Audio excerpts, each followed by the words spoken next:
인터넷에 보니까 고등학생들이 처음에 이제 학기를 시작하면서 구푼을 정합니다. 저희 때는 생각해요. 근면, 성실 이런 것들이 그냥 대부분 구푼인데 요즘 아이들은 아주 특이하게 재밌게 잘 짓더라고요. 제일 많이 등장하는 게 뭐냐면 닥쳐, 공부나 해. 이게 구푼이에요. 또 이제 줄임말로 하는 경우도 있는데 한우갈비. 이 뭔가 그랬더니 한 마음으로 우리는 갈수록 비상한다. 한우갈비. 여고생들은 뭐라고 적냐면 남자 정복. 남자를 정복하자니 뭔 말인가 그랬더니 남들 놀 때 자습하고 정숙하게 복습하자. 남자 정복. 또 조금 야릇하게 진 경우도 있더라고요. 남학생들 같은 경우에는 칠판은 야동이다. 야동이란 야한 동영상을 말합니다. 여고생들은 뭐라고 적냐? 칠판은 강동원의 입술이다. 뚫어지게 쳐다보자, 이 칠판을. 이상하게 생각할 거 없습니다. 여러분 다 여고생 때 그랬으니까. 근데 쭉 읽어가다가 제 눈에 확 들어오는 게 하나 있었어요. 야, 재밌다는데 이건 뭘까? 한참을 생각한 구푼이 있어요. 이게 뭐냐면 왜? 이게 구푼입니다. 왜 한자? 왜 공부하는지를, 왜 지금 내가 자습해야 하는지를 한번 진지하게 좀 생각해 보자. 그런 뜻이겠죠. 내가 왜 공부해야 하는지를 깨달을 수만 있으면 선생님이 공부해라. 야자 시간에 도망가지 마. 이런 얘기 안 해도 지가 알아서 할 거예요. 문제는 뭐냐? 그걸 깨닫지 못하는 거죠. 왜? 이 시간 여러분에게도 꼭 한번 묻고 싶습니다. 왜 여러분 이 자리에 왜 앉아 계십니까? 왜 도대체 여기 지금 앉아 계시냐고 말이죠. 그 분명한 이유를 깨달을 수만 있다면 기도해라, 전도해라, 예배 시간에 설교 시간에 졸지 마라, 떠들지 말라, 핸드폰 꺼놔라, 그런 얘기 안 해도 다 알아서 기쁜 마음으로 감격스럽게 할 겁니다. 근데 도대체 왜 내가 예수를 믿어야 하는가? 왜 내가 지금 이 예배의 자리에 앉아 있는가를 알지 못하니까 이게 도대체 예수를 믿는 건지 안 믿는 건지, 지금 예배를 드리러 와서 앉아 있는 건지 조는 건지 딴 생각하는 건지 알 수가 없는 거죠. 왜? 오늘 특별히 우리가 존 웨슬리 해심 기념 주일로 우리가 지키고 있거든요. 웨슬리 목사님이 우리 감리교회를 창시했는데 처음부터 감리교를 시작한 것은 아니고, 원래 웨슬리 목사님은 영국 성공의 사제였습니다. 원래 태어나기를 1703년도에 아버지인 사무엘 웨슬리와 어머니 수산나 웨슬리 사이에서 태어나는데, 이 아버지 사무엘 웨슬리가 성공의 사제, 성공의 목사였거든요. 그래서 옥스퍼드 대학은 중산층 이상, 대부분 상류층들만 갈 수 있었는데, 이 웨슬리 목사님은 형편은 안 됐지만 아버지가 그 영국 국교였던 성공의 목사였기 때문에 옥스퍼드 대학을 17살에 들어갑니다. 그리고 거기서 매일 모여 기도하고 찬송하고 예배하고 일주일에 2번씩 금식하고, 그 다음에 원어 성경을 보기 위해서 히브리어, 헬라어, 라틴어를 공부하고, 또 교도소도 방문하고, 하여튼 여러 가지 일들을 해요. 얼마나 그 사람들이 뜨겁게 철두철미하게 경건 생활을 했는지, 그 옥스퍼드 대학에 모여서 영적 생활하던 그 몇몇 사람들을 보면서 그 주변에 있던 사람들이 붙여준 별명이 규칙쟁이라는 뜻의 메소디스트라는 별명을 붙여준 겁니다. 그 메소디스트라고 하는 별명이 우리 감리교의 교단 이름이 된 거죠. 그래서 우리 교회의 영문 명칭이 대광 메소디스트 처치입니다. 대광 감리교회. 그러니까 18세기 영국 사회가 우리 잘 알다시피 산업혁명이 일어났잖아요. 자본주의가 거기서부터 시작된 거 아닙니까? 그러니까 많은 공장들이 세워지고 회사가 세워지고 노동자들이 부족하거든요. 그러니까 노동자들을 뽑을 때 조건 중에 하나가 뭐였냐면 메소디스트인가 감리교인인가. 그 사람이 만약에 감리교인이다 그러면 물을 것도 없어. 따질 것도 없어. 왔다. 넌 됐어. 통과. 그만큼 당시의 감리교인들이 사회적으로 신뢰를 주었다는 거죠. 저도 생각하기는 제 학창시절 한 80년대 중반까지 제가 본 것만도 저희 아버님한테 회사 대표가 찾아와서 목사님 누구 추천 좀 해달라고, 목사님이 추천만 해주시면 내가 묻지도 않고 따지도 않고 우리 회사 입사시키겠다고, 제가 본 것만 두세 번이 돼요.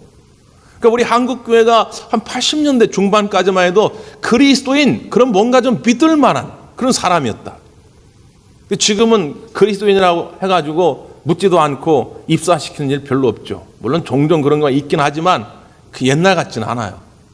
여러분, 우리가 이 세상에서 그리스도인이라면, 저 사람이 정말 감리교회 교인이라면, 저 사람이 정말 대광교회 교인이라면 그 사람은 믿을 만하다, 이런 신뢰를 줄 수 있는 여러분 되시길 간절히 바랍니다.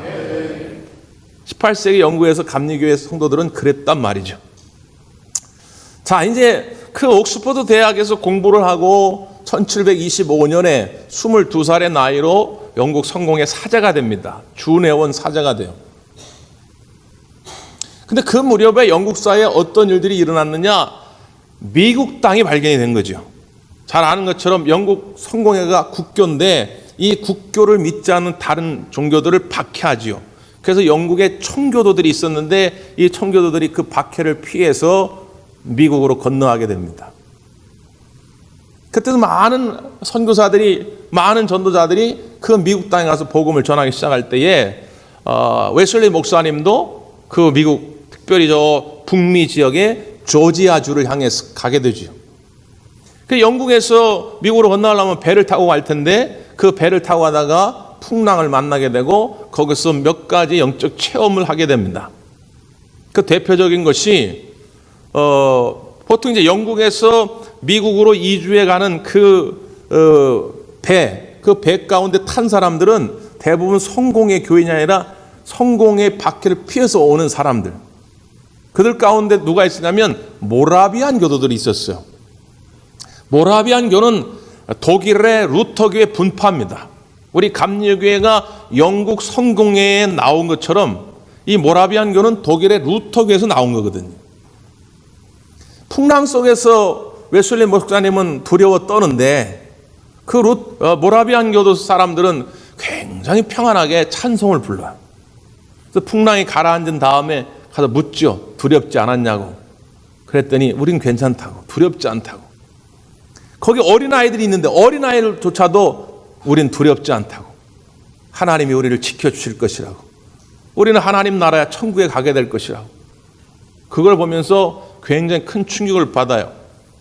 근데 놀랍게도 웨슬리 목사님 일기를 보면 그날의 사건을 어떻게 표현하냐면 나는 그날 구원의 빛을 보았다, 이렇게 표현을 해요.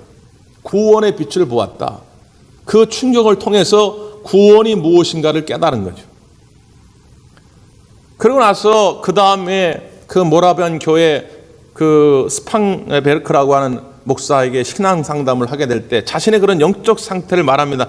뭔가 아직 확신이 없는, 뭔가 내가 예수를 믿긴 믿는 것 같은데 이미 목사 한 줄 받았는데도 불구하고 뭔가 확신이 없는 것 같은 그런 영적 상태를 이야기할 때 그 스팡겐베르크가 물어요.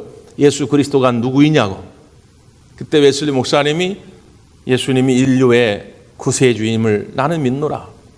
인류의 구세주임이 틀렸다는 얘기는 아니지만 그 마음속에 예수가 나의 구세주임을 확신하지 못했기 때문에 그는 그렇게 그냥 얼버무려서 얘기합니다. 그러니까 옥스퍼드 대학에서 철두철미하게 경건 생활을 했지만 그것은 모든 사람에게 구원을 주는 그리스도의 의를 위한 것이 아니라 자기의 의를 드러내기 위한 것이었음을 깨닫게 돼요. 그래서 결국 영국 본토로 돌아와서 그런 모라비안 교도들과 영적 교제를 많이 갔던 중에 1738년 5월 24일 날 저녁 8시 반경에 올더스게이트 거리에서 집회가 열렸는데 그 집회에 참석했다가 성령의 세례를 받게 됩니다. 그 성령 세례를 받기 이전과 이후를 잘 표현해주는 웨슬리 목사님의 일기의 내용이 있어요. 먼저 성령 세례를 받기 전에 미국 땅에서 선교에 실패하고 돌아와서 절망감에 있을 때에 쓰여진 일기에 보면 나는 미국인을 해계시키려 아메리카로 건너갔었다. 그러나 나를 해계시킬 자는 누구인가? 나는 외관상으로는 훌륭한 신자다. 위험이 없는 한 설교도 잘하고 믿음도 좋다. 그러나 나는 모든 사람에게 내가 사는 것이 아니라 내 안에 그리스도께서 사신다라고 외칠 수 있는 신앙을 원한다. 외형적으로는 아무런 부족함이 없는 것 같은데 나는 내 속에 내가 사는 것이 아니라 그리스도가 사는 것이다라고 확신 있게 외칠 수 있는 신앙을 원한다. 그 마음이 그때까지 없었다는 거예요. 그런데 1738년 그 성령의 세례를 받고 그날 웨슬리 목사님 일기에 이렇게 표현합니다. 예수를 믿음으로 일어나는 마음의 변화에 대한 부분을 읽을 때 이상스럽게도 나의 마음이 뜨거워짐을 느꼈다. 그리고 그리스도만을 나의 구주로 신뢰하는 마음이 생겼다. 또한 그리스도가 나의 죄를 사하시고 나를 구원하셨다는 확신을 갖게 됐다. 별거 아닌 것 같은 고백처럼 여겨지지만 이 고백 한마디에 영국 사회가 변화됐고 미국이 달라졌고 그리고 우리 감리교회가 달라진 것입니다. 그는 인류의 구세주이다라고 고백할 수밖에 없었던 영적 상태가 이제 그는 분명하게 예수 그리스도는 나의 구세주이다 고백하기 시작한 것이죠. 오늘 이 자리에 나와 있는 여러분들 이 존 웨슬리 회심 기념주일을 맞이해서 분명하게 자기 자신에게 다시 물어야 됩니다. 예수님이 누구시냐 그 말이죠. 아, 인류의 구세주이다, 좋은 선생님이다, 그런 거 가지고는 안 됩니다. 아, 저 집사님을 위해, 저 권사님을 위해 죽으신 분이다, 그런 거 가지고 안 됩니다. 예수님이 나를 위해 십자가에서 죽으셨다고 하는 분명한 고백이 있어야 한다 그 말이죠. 그걸 우리는 성령의 세례란 말하고 그걸 우리는 비로소 거듭났다라고 말하는 것입니다. 웨슬리 목사님은 신학책을 거의 쓰질 않았어요.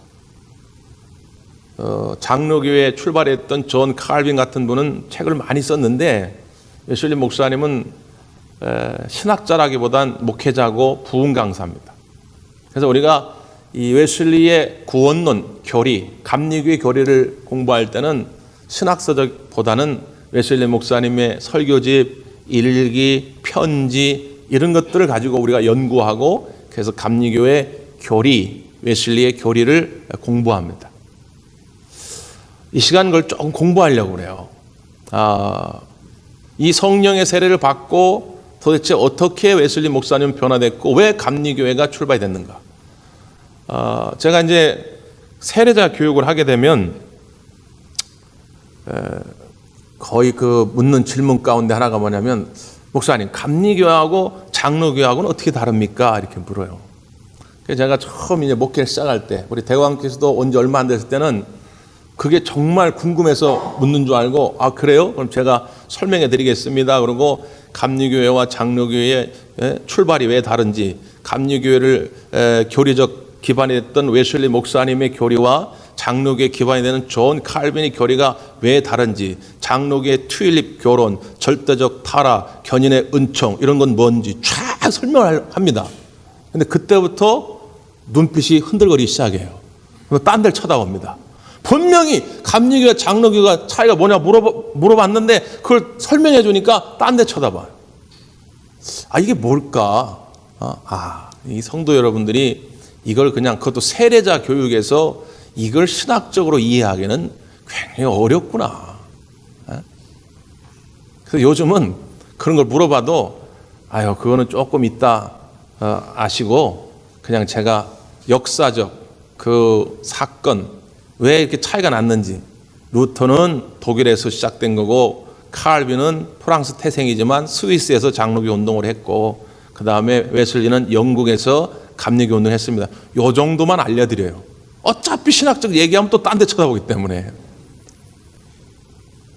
오늘도 이제 감리교가 도대체 특징이 뭔가, 우리가 장로교인과 성결교인과 침례교인과 싸울 필요는 없지만 그래도 내 정체성은 좀 알고 있어야 되지 않겠어요?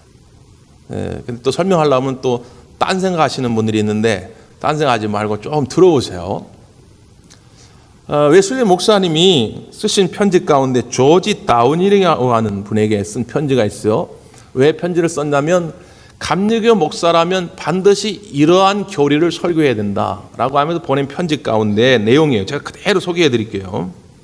나는 거듭 아주 쉽게 우리가 주장하는 교리가 무엇인가 외쳤다. 바로 이 교리에 의하여 우리는 이교도와 명목상의 신자와 구분된다. 이 교리는 우리가 말한 모든 교리를 포함한다. 이 주요 교리는 셋인데 곧 회개의 교리, 믿음의 교리, 그리고 성화의 교리이다. 회개가 마치 종교의 현관과 같다면 믿음은 문과 같고 성화는 종교 그 자체이다. 여기서 종교 자체라는 것은 곧 내 마음과 정성과 뜻을 다하여 하나님을 사랑하고 이웃을 우리의 몸과 같이 사랑하는 것이다. 이게 딱 우리 감리교의 교리의 특징입니다. 자, 세 가지를 기억하라고 그랬어요. 첫째는 뭐라고요? 회개의 교리. 둘째는요? 믿음의 교리, 신앙의 교리라고 그럽니다. 세 번째는요? 성화의 교리, 성결의 교리라고 그러죠. 그래서 성결교단은 우리 감리교의 형제교단이에요. 같은 존 웨슬리의 가르침을 따르는데 성결교단은 교단 이름 자체를 그냥 성결교단이라 이렇게 정했죠. 자, 회개라고 하는 것은 현관 같다.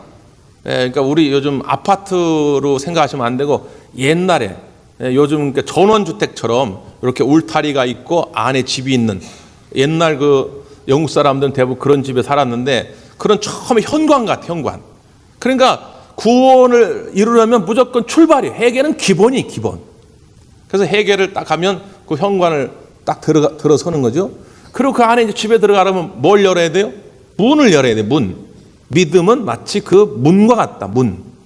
근데 그 집 자체, 종교 그 자체, 그게 뭐냐? 성화다. 이렇게 보는 거예요.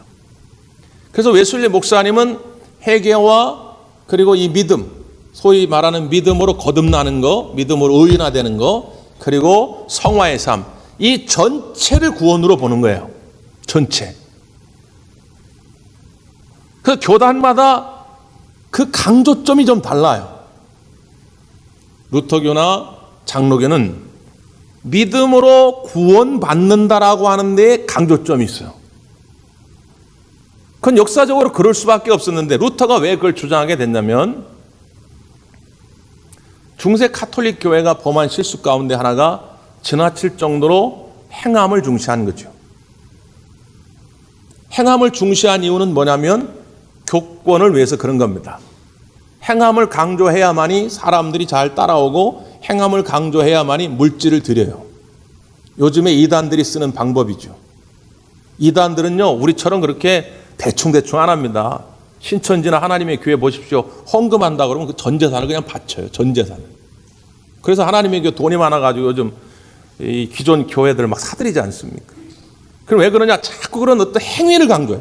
행위를 강조하면 사람들이 할 수밖에 없어요. 그러니까 중세 카톨릭 교회도 그 아주 그 부작용의 극에 이른 게 뭐냐면 면죄부입니다. 그러니까 구원받고 싶어? 그럼 면죄부를 사, 돈 주고. 너는 죄가 좀 별로 없으니까 넌 1,000만 원짜리. 넌 보니까 죄가 많잖아. 넌 1억짜리. 야, 넌 10억짜리 사야 돼. 돈을 주고 면죄부를 삼으로 구원받는다고 가르친 거죠. 마틴 루터가 그것을 볼 때 있을 수 없는 일이죠. 어떻게 구원함이 돈 몇 푼 주고 면죄부를 산다고 받을 수 있는 것이냐. 구원은 예수 그리스도의 십자가의 은혜를 믿음으로 받아들일 때에 얻게 되는 것이다. 이걸 목숨을 걸고 주장한 거예요. 그래서 그 루터의 믿음으로 의한 구원받는다는 교리를 받아들인 사람들이 종교 개혁가들입니다. 거기에는 칼빈도 포함이 되고요. 그리고 존 웨슬리도 포함이 되는 것이죠. 문제는 뭐냐면 루터가 그렇게 강조한 역사적 배경이 있는데 훗날 루터의 후예들이 그 역사적 배경은 미처 알지 못하고 그 교리 자체만을 이제 강조하기 시작하는 거죠. 교리 자체만이. 그래서 모라비안 교도들을 통해서 웨슬리 목사님이 그 뜨거운 어떤 체험적 신앙을 배웠는데 그래서 모라비안 교도들과 굉장히 교제를 많이 했거든요. 근데 교제를 하면 할수록 이 웨슬리 목사님이 실망감을 갖게 된 게 있어요. 그건 뭐냐면 그들은 예수 믿고 구원받아라. 여기는 굉장히 강조점을 가지고 있는데 가까이 지내보니까 그들의 삶이 그리스도인답지가 않은 거예요. 전혀 그리스도인다운 삶이 없어요. 그래서 점점 웨슬리 목사님이 모라비안 교도들과 멀어지게 되고 그리고 칼빈을 따랐던 장로교인들과도 멀어지게 됩니다. 그래서 웨슬리 목사님은 영적인 뜨거움을 그들을 통해 배움과 동시에 그리고 그 믿음이 그냥 거기서 머무는 것이 아니라 그리스도를 닮아가는 성화의 삶이 있어야 된다고 강조하기를 시작한 것이죠. 그래서 이 성화의 삶이 우리 감리교의 특징 중에 하나입니다. 루터교나 장로교하고는 좀 달라요. 자, 그러면서 이 성화의 삶을 통해서 궁극적으로 다다라야 할 목적지가 있는데 그것이 뭐냐? 그리스도의 완전입니다. 오늘 설교의 제목이 그리스도의 완전. 부담되지요? 별로 부담이 안 되시는가 봐. 완전해져야 되는데. 웨슬리 목사님의 설교 가운데 크리스찬 퍼펙션, 그러니까 그리스도의 완전, 그리고 또 하나가 almost 크리스찬, 거의 그리스도인. 이 두 설교가 감리교의 교리를 아주 잘 설명해 주고 있습니다. 거의 크리스찬. 그러니까 그리스도인이 아닌 건 아닌데 그렇다고 그리스도의 완전해 이런 것도 아니, 이것도 아니고 저것도 아닌. 그냥 거의 크리스찬. 몇 가지의 그 당시 특징들을 보여주는데, 그러니까 예를 들면 정직성. 정직하다고 하는 것은 뭐 우리 그리스도인만의 특징이 아니다. 도덕적으로 정직한 것은 교회 바깥에 있는 사람들도 많이 있다. 그러니까 정직한 걸 가지고 그리스도인이라고 말하지 마라. 그러니까 우리가 예수 믿어서 정직한 분들 있잖아요. 신실한 분들. 거의 크리스찬. 그 정도. 그거를 그리스도의 완전이라 할 수 없다. 또 예를 들면 경건의 모양, 외형적인 모양을 가지고 그리스도의 완전이라 말하지 말아요. 거의 크리스찬. 예를 들면 예수님 당시에도 이렇게 하나님 말씀을 길을 걸어가면서도 읽어요. 그러면 이렇게 막 집중해서 읽다 보면은 나무 같은데 이렇게 부딪히면 돌에. 그러면 이마에 피가 나잖아요. 그럼 사람들이 참 저분은 경건하신 분이다. 하나님의 말씀을 저렇게 길을 가면서도 읽다가 이마에 피가 나셨구나. 참 존경할 만한 분이다. 이렇게 얘기를 해요. 근데 예수님 당시 바리새인들은 어떻게 하냐? 집을 나가기 전에 자기 담벼락에다 일부러 막 쪄요. 일부러 막 쪄. 그래서 막 피자국을 내면서 그리고 가는 거예요. 왜? 사람들이 저 사람 경건하다 그 소리를 듣고 싶었어. 근데 놀라운 건 뭔지 아십니까? 현대 한국 교회 성도들 가운데 이런 마음으로 신앙생활한 사람이 적지 않다는 거예요. 그리고 웨슬리 목사님 당시에 영국 성공의 교인들 가운데도 그런 사람이 한둘이 아니었다는 거죠. 이게 조금 다른데요. 그러니까 지금 웨슬리 목사님이 이런 가르침을 강조하게 된 것은 그 시대가 마치 우리나라 조선시대에 그냥 눈 뜨고 응애하고 태어나면 다 유교인이고 고려시대에 그냥 눈 뜨고 태어나면 다 불교인이듯이 영국 사람들은 눈 뜨고 태어나면 다 성공의 교인이에요. 그냥. 그게 국교니까. 그러니까 주일날 예배 드리는 거 가지고 고민을 안 해요. 주일날 예배 드리는 건 당연한 거예요. 그냥 예배자리에 와서 앉아 있어요. 집에 가서 가정 예배도 드려요. 헌금도 다 합니다. 기도도 해요. 금식도 해요. 전도도 해요. 다 해요. 안 하지 않는다 그 말이에요. 그런데 그런 종교적인 외형의 모습이 있다고 해서 그리스도인의 완전이라고 말하지 말라 그 말이죠. 그건 그냥 거의 almost 크리스찬, almost. 그러면서 그리스도의 완전에 이르는 것은 뭐냐? 아까 말씀드렸죠? 그리스도의 교리, 감리교의 교리 세 가지 핵심은 회개와 믿음과 성화다. 그럼 그 성화의 핵심은 뭐냐? 하나님을 사랑하고 내 이웃을 사랑하는 것이다. 그러면서 그리스도의 완전이라고 하는 설교에서 웨슬리 목사님이 오늘의 본문을 설교합니다. 어느 날 서기관이 예수님께 찾아왔어요. 예수님, 가장 큰 계명, 첫째 되는 계명이 뭡니까? 근데 예수님이 대답하신 거죠. 30절입니다. 한번 읽습니다. 30절. 시작.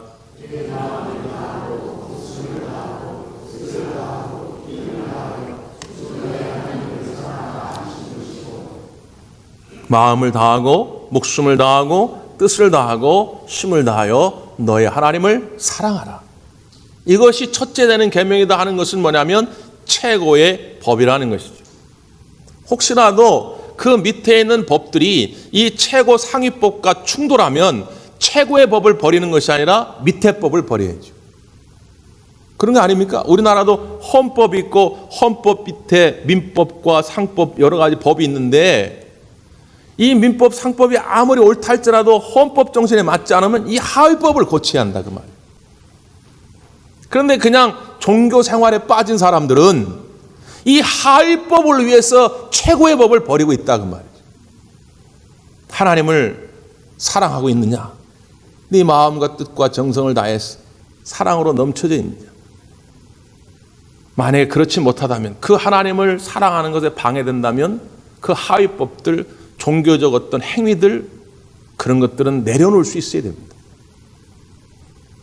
몇 해 전에 제가 제 친구를, 고등학교 친구인데 만났다가 충격적인 얘기 하나를 들었어요. 요즘 직장인들 가운데 종종 오피스 와이프가 있다. 오피스는 사무실이라는 뜻인데 사무실 와이프가 있다는 거예요. 자기 집에 멀쩡히 아내가 살아있는데 사무실에 나오면은 사무실에서 지내는 애인이 따로 있다는 거예요. 실제로 사람이 집에서 지내는 시간보다 직장에서 보내는 시간이 한 2배 가까이 많거든요. 그러니까 그 직장 안에서 서로 정서적 교감을 나누고 육체적 교감을 나누는, 물론 그 여자도 집에 남편이 따로 있어요. 근데 그 직장 안에서 그런 교제를 나눈다는 거예요. 놀라운 것은 뭐냐면 그렇게 해놓고 집에 가서 멀쩡히 가정생활을 합니다. 아내가 이제 전화해가지고 여보 집에 올 때 나 토마토 먹고 싶은데 토마토 좀 사다 줘? 그럼 토마토 잔뜩 사가지고 갑니다. 여보 나 오늘 애들 보냐고 힘들었는데 좀 주물러줘? 주물러줍니다. 예? 여보 나 지금 힘드니까 음수 좀 버려줘. 음수 뭔지 아세요? 음식 쓰레기. 예? 제가 아주 설거지하고 청소하고 빨래하고 이런 거는 이제 도가 텄어요. 할만하더라고요. 근데 남자가 제일 어려운 게 음수. 이 음수 들고 나가기가, 엘리베이터에서 들고 가다가 아줌마들 다 만나, 그 음식 쓰레기통 앞에서. 그 경비 아저씨가 목사님, 사모님 어디 가셨어요? 그러더라고요, 나보고. 그런 일들. 그거 해달라는데 다 해주는 거예요. 다 해주는데 그 마음속에 누가 있느냐? 빨리 내일 회사 가서 그 여자 좀 만나야지. 그 생각밖에 없어요. 그게 온전한 결혼 생활입니까? 형식이 없는 게 아니라니까요. 웨슬리 목사님은 그걸 보았다는 거예요. 왜? 자기가 그렇게 살았거든. 자기가 옥스퍼드 대학에서 규칙쟁이, 철두철미한 경건 생활을 했어요. 누구보다 열심히 기도했고 전도했고 누구보다 열심히 금식했고 성경 공부를 했고 시브리어 헬라어를 공부했어요. 근데 그 마음 깊은 곳에 뭐가 없었냐? 하나님을 사랑하는 마음이 없었단 말이에요.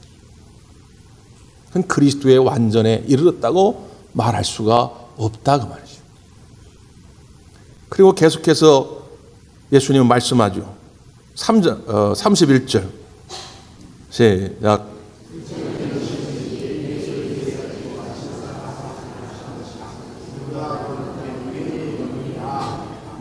둘째는 내 이웃을 내 자신과 같이 사랑하라.